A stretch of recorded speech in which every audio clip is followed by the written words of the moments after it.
এক নজরে দেখে নেব আজকে সারাদিনের শিরোনাম। বদরপুরে দুঃসাহসিক ডাকাতি কাণ্ড। বদরপুরের পিটিকো গ্রামের আগর ব্যবসায়ী আব্দুল খালিকের বাড়িতে অস্ত্রধারী 10 থেকে 12 জনের দুর্বৃত্তের তাণ্ডব। মহিলাদের কান ছিঁড়ে সোনার অলংকার লুট করল দুর্বৃত্তরা লুটে নিয়েছে 7 থেকে 8 লক্ষ টাকা নগদ সহ স্বর্ণালংকার। ঘটনার তদন্তে নেমে সন্দেহভাজন 3 জনকে আটক করেছে বদরপুর পুলিশ।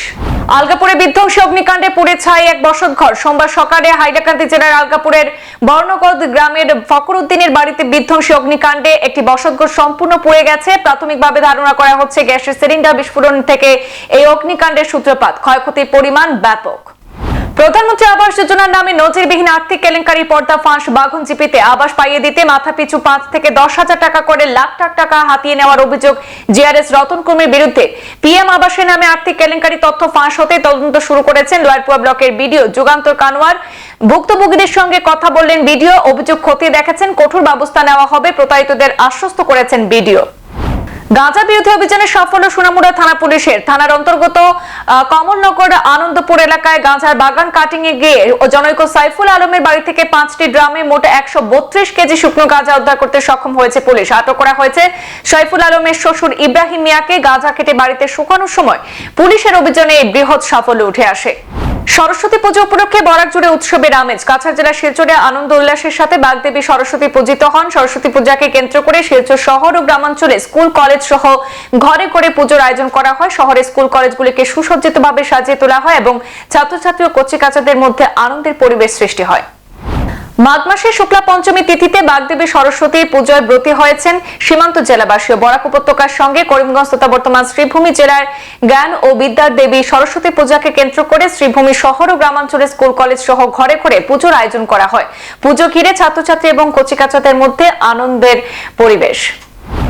গোটা রাজ্যের সঙ্গে আজ হাইলাকান্দি জেলাতেও বিভিন্ন শিক্ষা প্রতিষ্ঠানে আজ উৎসাহের সাথে সরস্বতী পূজা উদযাপিত হয়েছে। বাগদেবীর বন্দনায় মুখর হয়ে ওঠে সমগ্র জেলার বিদ্যালয়, মহাবিদ্যালয় সহ বিভিন্ন শিক্ষা প্রতিষ্ঠান। প্রতিটি বিদ্যালয় এবং মহাবিদ্যালয়ের সকাল থেকে আনন্দমুখর পরিবেশ বিরাজ করে হাইলাকান্দিতে। বিদ্যালয় এবং মহাবিদ্যালয়ের প্রাঙ্গণে সুসজ্জিত মণ্ডপ তৈরি করে বাগদেবীর মূর্তি স্থাপন করে পুজোর আয়োজন করা হয়েছে হাইলাকান্দিতে। সরস্বতী পুজোর দিনে হৃদয় বিদারক ঘটনা কৈলাস শহরে। দ্রুত গতিতে বাইক চালিয়ে দুর্ঘটনার শিকার হয়ে প্রাণ গেল 19 বছরের এক যুবকের। সেই সাথে গুরুতর জখম হয়ে হাসপাতালে চিকিৎসাধীন অপর এক যুবক। ঘটনা ঊনকোটি ত্রিপুরা কৈলাস শহরের চিরাকুটি এলাকায়। ঘটনার পর চিরাকুটি এলাকার কৈলাসহর থানার পুলিশ সুকান্ত সেন চৌধুরীর নেতৃত্বে বিশাল পুলিশ এবং টিএসআর বাহিনী মজুত করা হয়েছে সেখানে।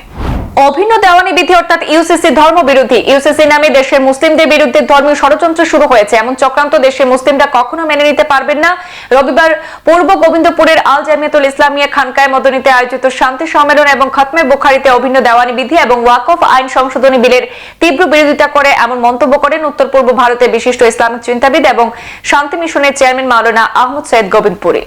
দারুল উলুম বাসকান্দি মাদ্রাসা বার্ষিক জলসা, খতমে বুখারী এবং দস্তাবন্দি মাহফিল অনুষ্ঠিত হবে আগামী 9 ফেব্রুয়ারি। এবার প্রধান অতিথি হয়ে আসছেন উত্তরপ্রদেশের রাজ্যিক জমিয়ত উলামায়ে হিন্দের সভাপতি মাওলানা সৈয়দ আশহাদ রশিদি।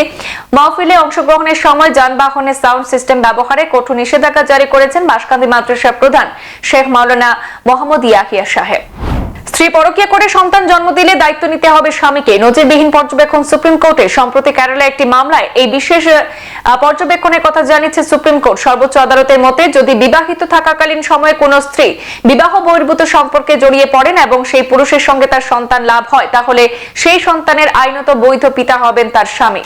প্রয়াগরাজে মহাকুম্ভে পদপিষ্ট হয়ে মৃত্যুর ঘটনা নিয়ে আলোচনার দাবিতে সরব হল বিরোধীরা। লোকসভার অধিবেশন শুরু হতেই তৃণমূল কংগ্রেস, সমাজবাদী পার্টি সহ একাধিক বিরোধী দলের সাংসদরা সুর তুলেন কুম্ভ পে জবাব দাও। সংসদের ওয়েলে নেমে বিক্ষোভ দেখান তারা।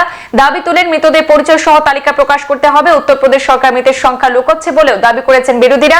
বিরোধীদের বারবার শান্ত হতে বললেও তারা না শোনায় ক্ষুব্ধ হন লোকসভার স্পিকার ওম বিড়লা। যুযুথান 3 পক্ষের তুমুল চাপানুতরের মধ্যে সোমবার বিকেলে 5টায় শেষ হলো দিল্লি বিধানসভা ভোটের প্রচার। অরবিন্দ কেজরিওয়াল, অতিশী মার্লেনা, আম আদমি পার্টি নাকি নরেন্দ্র মোদী, অমিত শাহের বিজেপি কারা আগামী 5 বছর দিল্লি শাসন করবে, বুধবার তা ঠিক করে দেবেন দিল্লিবাসী। বুধে এক দফাতে হবে দিল্লির 70 বিধানসভা আসনে ভোট গ্রহণ। আগামী শনিবার অর্থাৎ 8 ফেব্রুয়ারি হবে গণনা। আপ, কংগ্রেস এবং বিএসপি সবকটি আসনে প্রার্থী দিয়েছে, বিজেপি দিয়েছে 68তে।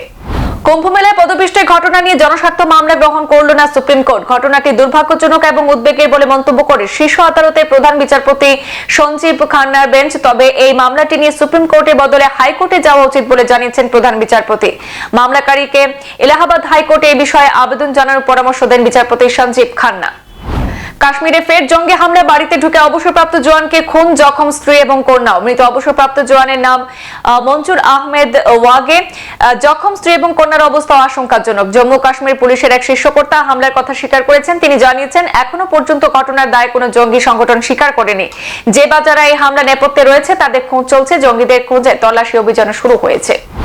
রাষ্ট্রপতির অবমাননা করেছেন সোনিয়া গান্ধী। দ্রৌপদী মুর্মু সম্পর্কে আপত্তিকর মন্তব্যের অভিযোগে সোমবার কংগ্রেসের রাজ্যসভা সাংসদ সোনিয়া গান্ধীর বিরুদ্ধে স্বাধিকার ভঙ্গের প্রস্তাব আনল শাসক দল বিজেপি। সোমবার শাসক দলের সাংসদের রাজ্যসভার চেয়ারম্যান ধনখড়ের কাছেও এই সংক্রান্ত নোটিশ জমা দিয়েছেন। শিরোনাম এই পর্যন্ত। বিস্তারিত খবর পেতে অবশ্যই চোখ রাখুন পূর্বাঞ্চল প্রতিদিনে। ফিরছি পরবর্তী অন্যান্য আপডেট নিয়ে। ধন্যবাদ।